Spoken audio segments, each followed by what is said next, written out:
What is going on, Laker fans? Thank you very much for tuning in. Doing a little post-game show action here.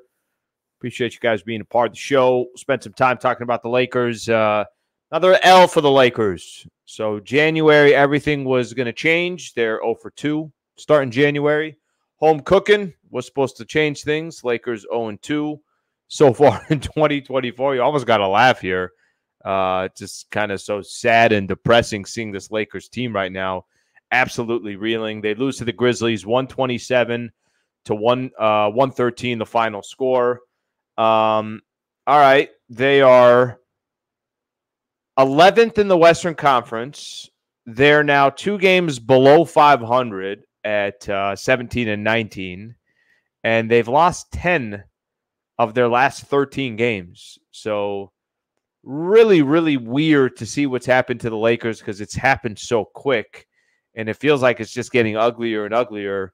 And every time we think, okay, maybe they're going to get back on track, they surprise us, Laker fans. They surprise us.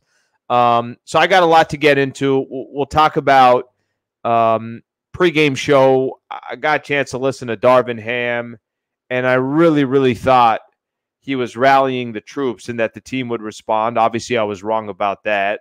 Why do the Lakers make other teams look incredible? The Memphis Grizzlies are 30th in three-point shooting in the NBA. They shot over 50% from the three-point line. They were incredible.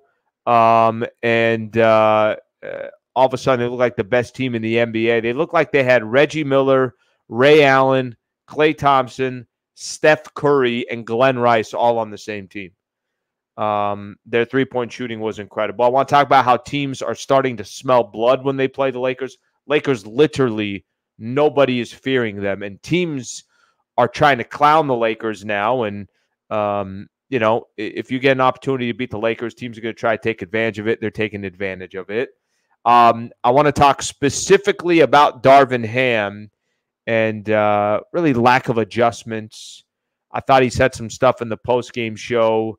My question is he scrambling a little bit here? Is he starting to feel that pressure? This is the first time really in his coaching career that he is under some real scrutiny and some real pressure.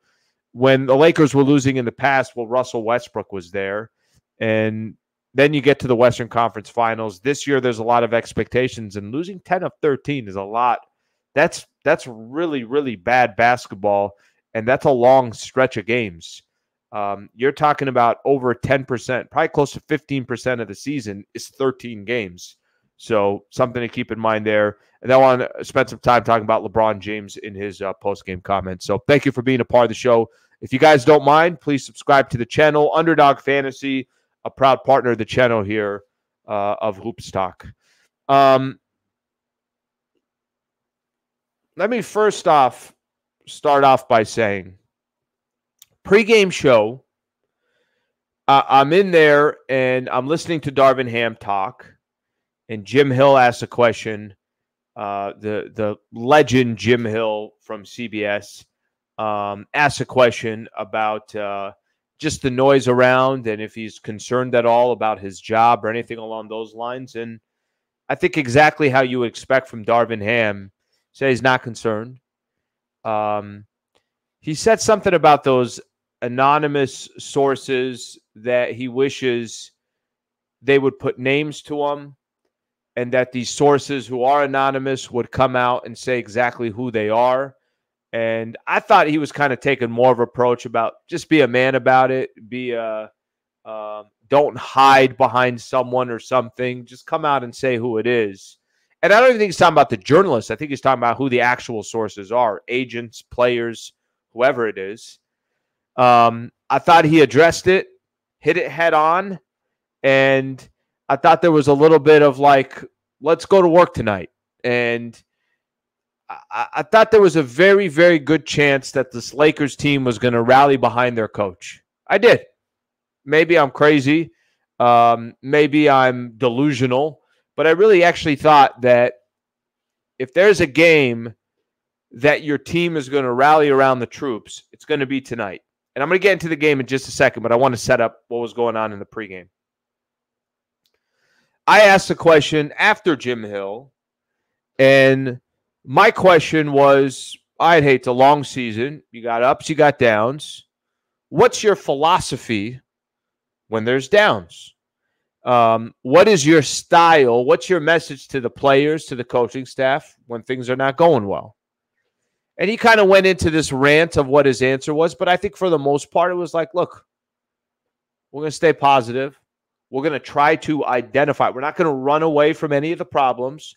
We're going to try to identify what the problems are. And then we're going to do everything we can to try to figure out what the solution is. But we're not running away from it. We're going to stare it down right in the face. And we're going to find a solution. I had Jovan Buha on in the pregame. This was after Darvin Ham talked. And I asked him, I said, Jovan, you and Shams Charania, you guys are the ones that broke the news and wrote the article that was there's disjointness between some of the players and the coach. You heard coach's response. What do you think? And he basically said that they're losing games. The solution is to win, to quiet all the noise. There are 10, 11, 12 guys on that team that think they should be probably getting – there's probably some guys there that feel like they should be getting more playing time. There's probably other guys there that feel like they should be more of an asset on the team.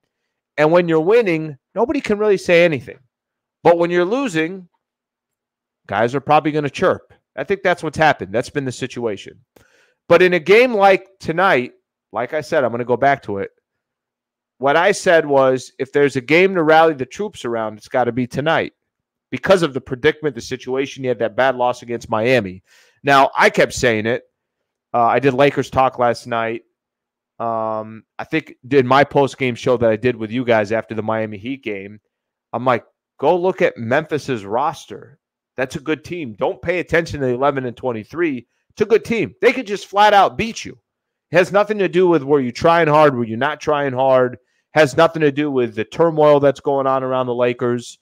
They're 5-3 since Ja Morant came back, as in with Ja Morant, because I think he still missed another game, something along those lines. Now they're 6-3. In the games Ja Morant has played this year, they're 6-3. They're winning twice as many games as they're losing. The Memphis Grizzlies had the second best record in the Western Conference last year. Desmond Bane's a good player. Jaren Jackson Jr. is a good player. Marcus Smart, who knew he was going to become Ray Allen, Reggie Miller, Klay Thompson, Steph Curry, and Glenn Rice all in one game. But he did.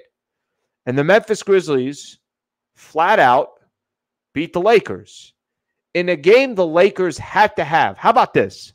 Wednesday in the pregame show, I have Dave McMenamin on, and Dave is saying, I really think the Lakers are going to respond tonight. And I'm with him. I thought that too.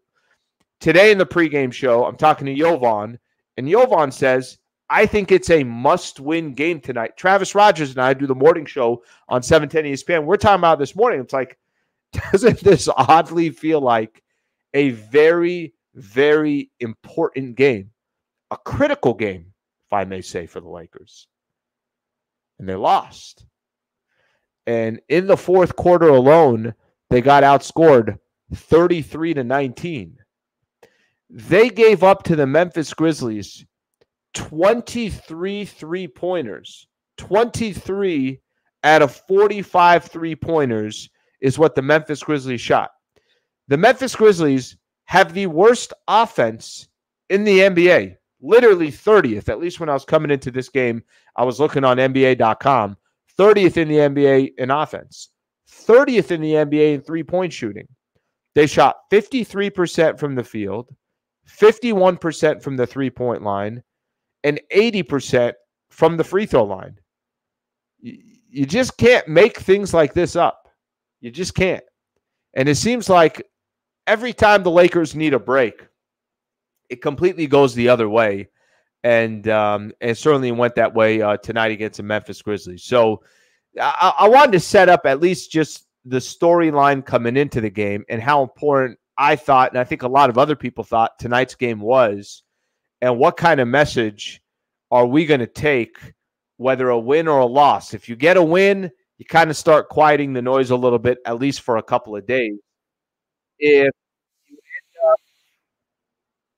you end up, I got an ad playing here. Everybody relax.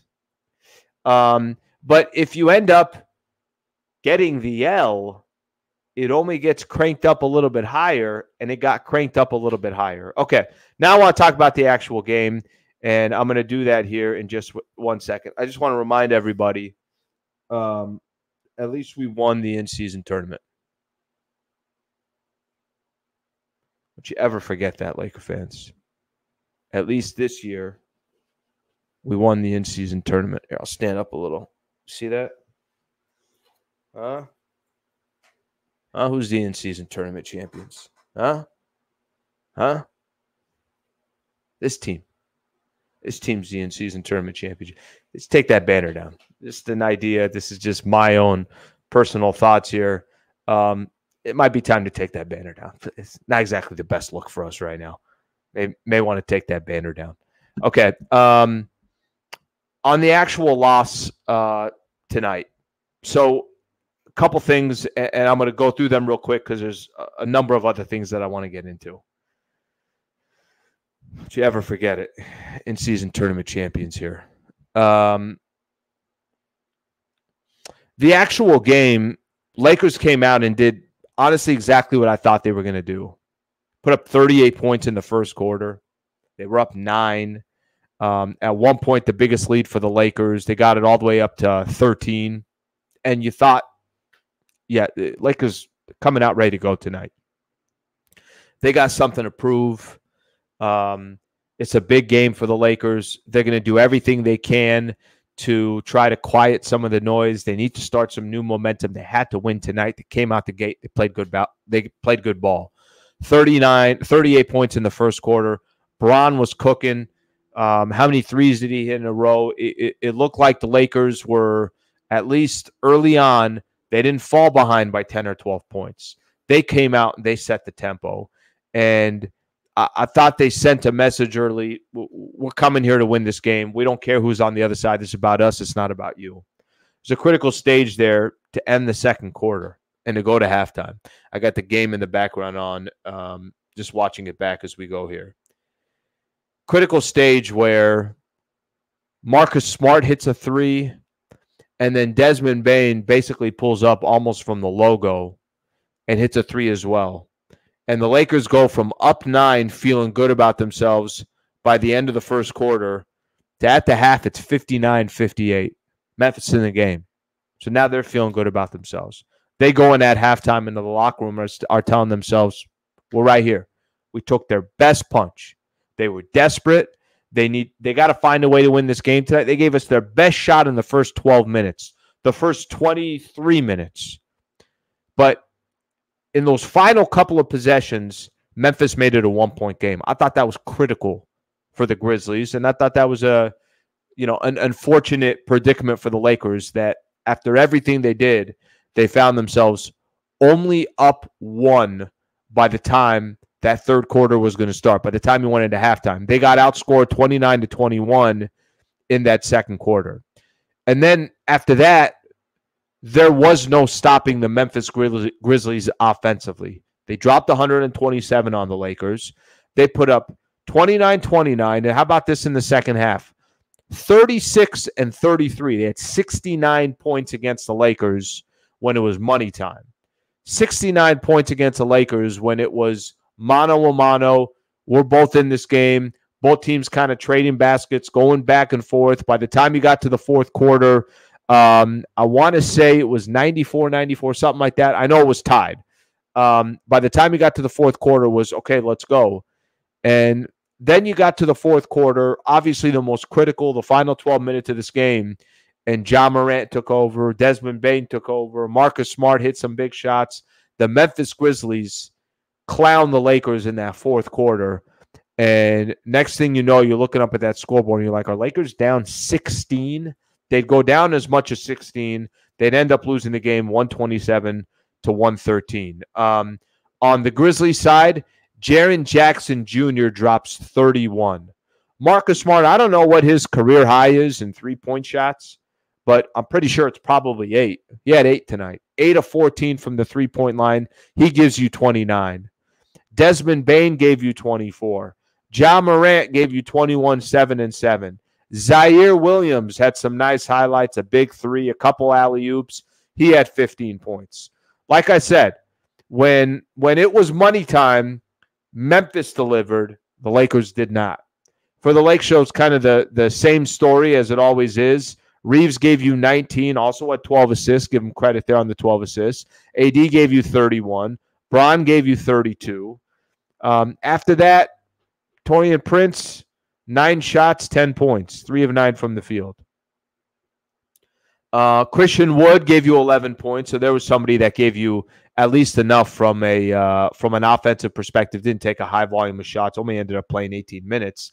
Lakers only used, really the guys, 8 players, didn't use Jalen Hood-Schifino or Jackson Hayes. But offensively, they are what they are. Defensively, they seem like a lost soul that's going the opposite way. I saw a stat from Spectrum, and it's the 3-point differential between the two teams. So Lakers ended up hitting 10 threes tonight, 35%, 36%. I'll take that based on what Lakers do. 4 of 30 in the last game, so I'll take 10 of 28. But look at on their last 4 games, they're minus 15 from the 3-point line, as in the other team hit 5 more threes. Minus 21 from the 3-point line, the other team hit 7 more threes. They're minus 36 from the 3-point line. Miami hit 12 more threes than the Lakers. And then tonight against the Memphis Grizzlies, the worst three-point shooting team in the NBA, they were minus 39. They hit 13 threes, 13 more threes than the Lakers. They are getting outbeat in every category. Other teams are having career nights when they play the Los Angeles Lakers. I will tell you this. Teams ain't scared of playing the Lakers. They're not. I use this word a couple of times because I think it's the right word to use. When I say they're trying to clown the Lakers, they smell blood in the water. The Lakers are a very prestigious franchise that's very, very, very popular in the world of sports worldwide. When you got a chance to make them look bad, other teams are going to try to take advantage of that, and they're doing it. They're 100% doing it.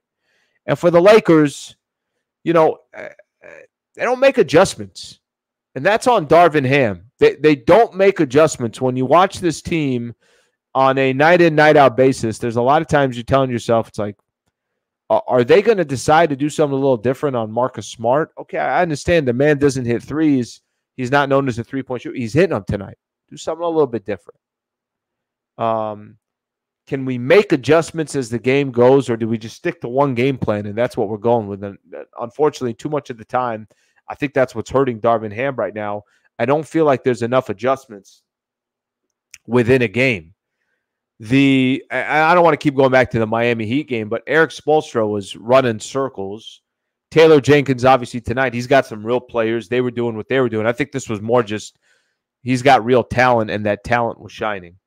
The Darvin Ham situation.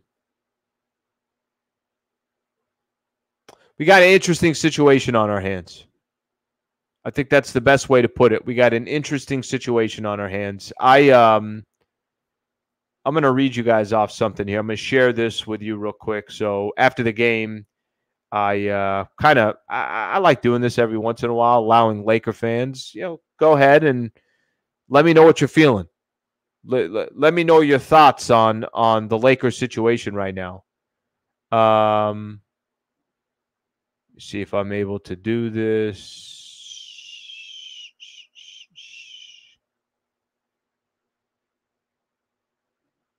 No, I don't think I'm able to do this.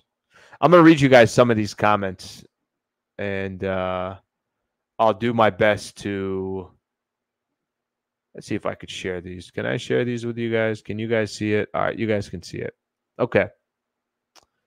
So I put out another loss. Lakers, it's 3-10 in their last 13 games. Thoughts, Laker fans. So let me just kind of read some of these. Amazing how comfortable teams feel coming in here and slapping this team around. This team has broken into 1,000 pieces. Okay. Lakers playing exactly how Ham coaches lost. Find another one here. Can't win playing 3 versus 5. How does Reddish go from bench player everywhere he's been lately to a starter? Prince and Reddish should never be on the floor together. Ham is out-coached nightly. It's a damn shame. Nice guy, but bro, it's time for someone to put these players in better positions. At least they got $500K. Hard to see how they can win when Hood Schifino doesn't even get on the floor. All right, that one is obviously more of a joke, I think. Are we surprised? Al, which is worse, to go 3-10 start of the season or 3-10 midseason? Probably 3-10 midseason because you got less games. Darvin Ham in the front office. That's the problem. Same mistakes, bad turnovers, open threes opponent. I mean, the definition of madness. He's talking about the Lakers keep doing the same thing. Look at these comments. Let's keep going. Sunday should be fun. Remove the playing championship banner. I'm with you on that. Look at all these comments. Let's keep going. That's a lot of comments on just a simple question. What do you think? And people losing it on there. So, listen, the reason why I say it, I mean, obviously tonight is not a live broadcast, so it's not a live show. So part of me just wanted to kind of share. Laker fans are all over Darvin Ham, all over him. I've said this, and for me, this is kind of, it really all started, predominantly it started on Wednesday when they lost to Miami, and then that report came out. I have never thought that this season that Darvin Ham would not finish this season. But I'll play you out a scenario where it can happen, where something like this where the Lakers could potentially, the front office can say, we got to make a change. And again, I'm telling you, I don't think anything's going to happen. But if there was a scenario to play out, this is what would have to happen. You'd have to lose against Miami, check. You'd have to lose against Memphis, check. You would have to keep losing games, and I want to look at some of these other games that the Lakers got coming up because I think I think that's going to tell more and more of what I'm referring to here. You'd have to lose against the Clippers. Probably have to lose against Toronto, Phoenix, Utah. Basically, what I'm trying to say is that if it gets to a point where it's like, hey, this is getting out of hand, that you've now lost 8, 9 in a row, and right now I think they're at 4. If you've lost 8, 9 in a row, and it seems like the bleeding ain't stopping, and then all of a sudden you got players that don't feel like they're giving maximum effort, where the message from Darvin Ham is clearly not getting through to the players. I don't see anything happening unless it just becomes a complete free fall in the month of January, because January is supposed to be the month where you start making your way back. January is supposed to be the month that now you're going to put yourself in a position where you're going to be over 500 and you're going to start climbing in the standings. Well, here's what's happened in January. In January, you're 0-2. You got the Clippers coming up on Sunday, so you can very easily watch them win on Sunday just because nobody's expecting them to. You can very easily take another L, which, by the way, the Clippers have won 8 of their last 10, 5 in a row. They're tied with Denver they're not tied with Denver. They're 3 games back from the best record in the Western Conference, but they're clearly heading in the right direction. If January becomes a complete free fall, as the Lakers now, if the playoffs started today, if the playoffs start today, I'll show you guys. I'll share this with you here real quick. The Lakers right now, they'd be out of the playoffs. What do you mean the playoffs? If the playoffs started today, and this is with Golden State choking away that game yesterday, but if the playoffs start today, here are the Lakers, 11th. Utah's actually on their heels. They're just one game behind the Lakers. Memphis, with this win tonight, puts themselves 4.5 games behind the Lakers. And Memphis, I think, are going to continue to start winning games. Why wouldn't they? And all Memphis is going to try to do, they just want to get in the playing tournament. If they get in the playing tournament, then they'll take their chances with whoever in the first round. That would be Memphis a good team. And eventually, I think it's Brandon Clark that's eventually going to come back probably around All-Star break or something along those lines. This is where the Lakers are right now. So I'm going to go back to the Darvin Ham conversation. For all those Laker fans that are raising the volume on Darvin Ham, if this continues, I don't know what to tell you. I don't. And this is coming from somebody that genuinely, really, really believes Darvin Ham will be coaching through the end of the year.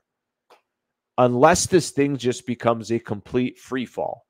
Well, you're 3-10 in your last 13 games. You've lost your first 2 games at home. One against Miami, who didn't have Jimmy Butler, and this one against the Memphis Grizzlies, which, you should clearly be winning games like this. So whatever happens from here moving forward, you could see what's happened in the standings. You could hear the noise outside of the Lakers locker room and everything else. I thought it was interesting. There was a point today where Darvin Ham, while he was talking, the conversation that he was having in the postgame show, I got the quote here.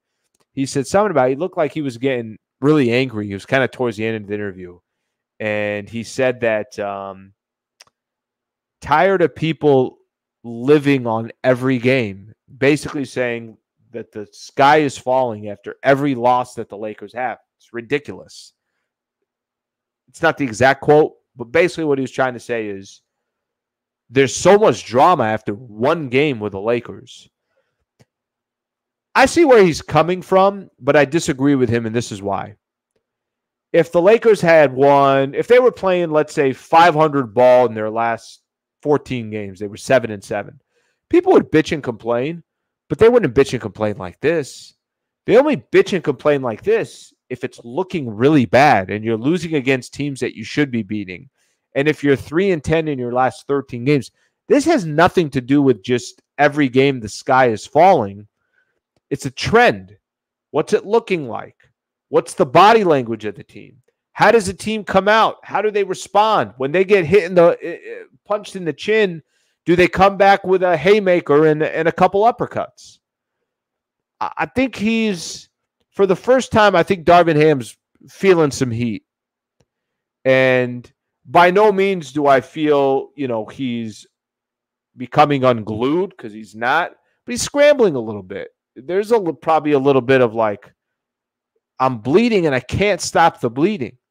But how do I just stop the bleeding? If I just stop the bleeding, I'm fine.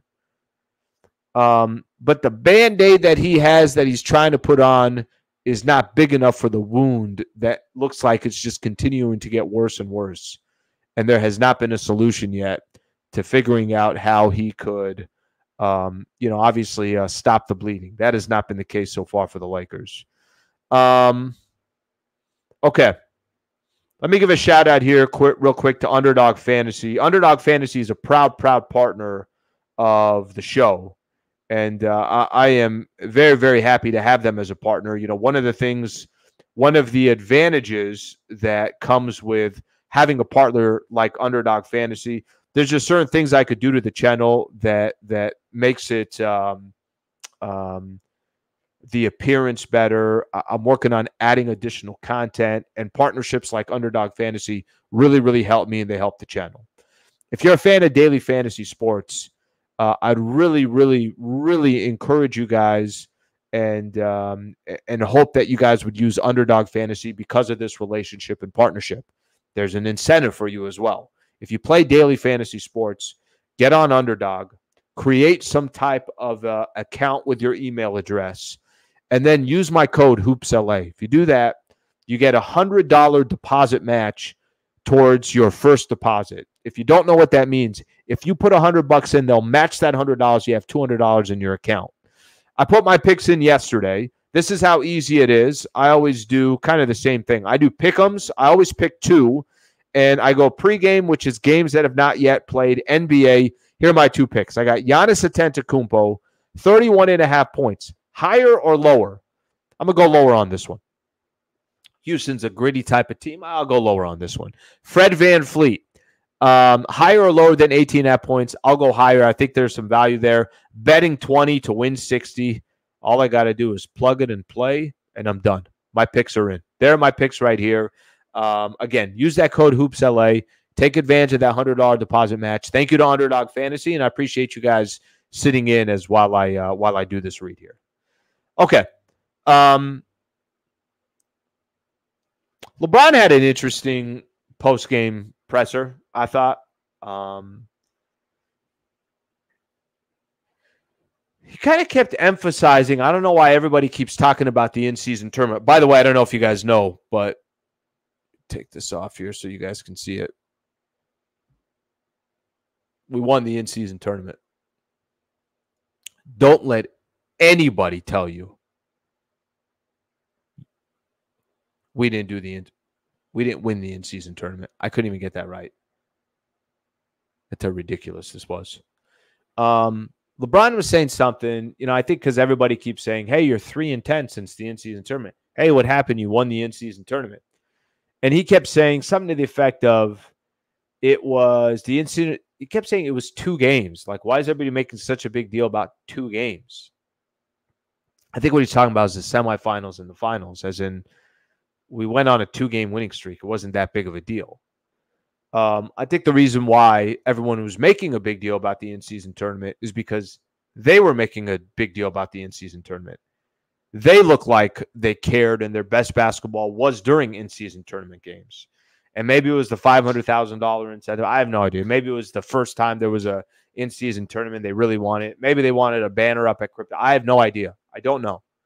But LeBron was trying to make it sound like we're making a big deal that they won the in-season tournament. Incorrect. What we're making a big deal about is how bad the Lakers have been since the in-season tournament, which is 3-10. Because people like me don't give a flying you-know-what about the in-season tournament at all. I enjoyed it. I watched it. I thought it was fun. But if you were playing harder for the in-season tournament than you were for the games that were not the in-season tournament, I can't understand that. It doesn't make any sense to me. Put that to the side. So he was a little ticked off about that. One of his quotes right now is, "We just suck right now," which is a perfect quote because it's very accurate. But overall, he looked incredibly agitated, which he should. He didn't talk in the last post-game show. This post-game show, he probably didn't have a choice. He's like, well, I got to sit through this one. And he clearly looked upset. Then was asked the question, there's a foreign reporter, I'm sure was probably doing a story about Ricky Rubio. I'm assuming he was. Ricky Rubio announced his retirement, and he asked some type of a question of your thoughts on Ricky Rubio and his retirement. And Braun kind of laid into the guy in a very polite way, but a condescending way of saying, that's not the timing of the question right now. I'm really pissed off about the game. Okay, it is what it is. So Braun clearly upset. Anthony Davis looked depressed. He looked in depression mode. Literally, that's how upset he looked. I listened to Austin Reeves as well, and that was it. I wanted to get those 4 in and get their opinion on it, but none of the players' vibes were good at all. And then you got the Clippers coming up on Sunday. Give everybody an idea about the Clippers. So Lakers now are 17-19. The Clippers are now 22-12. I mentioned 3 games out from putting themselves in a position to be the top seed in the Western Conference. Clippers have won 2, 4, 5 in a row. Okay, beat the Pelicans, beat the Suns on the road, took care of the Heat, the Grizzlies, and the Hornets. So Grizzlies and the Heat beat the Lakers. Pelicans beat the Lakers, and then they beat the Suns as well. They're beating quality teams. They lost a couple games in a row, Celtics and Thunder, but before that, they had beat the Mavericks. They had beat the Pacers. They had beat the Knicks, the Warriors, the Kings, the Blazers, the Jazz, the Nuggets, and the Warriors. They're balling. No other way to put it. They are playing some really, really good basketball right now, and they get the Lakers when they're playing really, really bad. So Sunday's game, you're going to be going up against a team in the Clippers where Kawhi's giving you 25, just under 25 a game. PG's giving you 23. James Harden is 17 points, 8 assists a game. They have their facilitator, their point guard to kind of get everything going. Norman Powell's giving you 13 a game. Zubats is giving you 12 points a game plus 10 rebounds almost. Russ is giving you 11, 6, and 4 a game. They got players. They got guys. I think that part is clear. They still got Terrence Mann. They still got Bones Highland. They got Mason Plumlee. I mean, they have guys. And don't be surprised if the Clippers, like some of these other teams, try to clown the Lakers. Don't be surprised if the Clippers try to send a statement to the Lakers and the rest of the NBA that we're for real. And all those that were laughing at us when we just traded for James Harden, laugh now. Or who's laughing now, I guess you can call it. But it's an unfortunate time for the Lakers to be playing as bad as they are. And then you got the Clippers coming up on Sunday. But nobody's going to feel bad for the Lakers. They do have a chance to potentially start out 0-3 in this in the month of January, where they're supposed to start getting some home cooking. And I don't know what's going to stop the bleeding. So that's what I got tonight, Laker fans. I appreciate you guys being a part of the show. Sorry I couldn't go live tonight, but I wasn't able to. But at least I was able to get the content out and at least give my opinion on it. Obviously, I'm wearing the shirt for no other reason than to mock myself and to mock what's going on with the Lakers. Nobody gives a what about the in-season tournament. But Lakers got to find a way to just come up with some W's. They have not been able to do that. The only way the chatter stops, the only way things can start turning around for the Lakers is by getting one win. Just one win. And then figure out what happens from there. But so far, this has been awful. It has been bad. And I don't know if it's going to get better anytime soon. So I appreciate you guys being a part of the show. The Memphis Grizzlies, the greatest three-point shooting team in the history of the NBA, over the Lakers tonight, 127-113. Tie game going into the fourth quarter. Lakers get outscored 33-19. 3-10, I mentioned in their last 13. 17-19 now, their overall record. And now officially out of the playoff picture. We'll see you back on Sunday. Thank you all for being a part of the show. And I'll get with you guys soon. Thanks, Laker fans.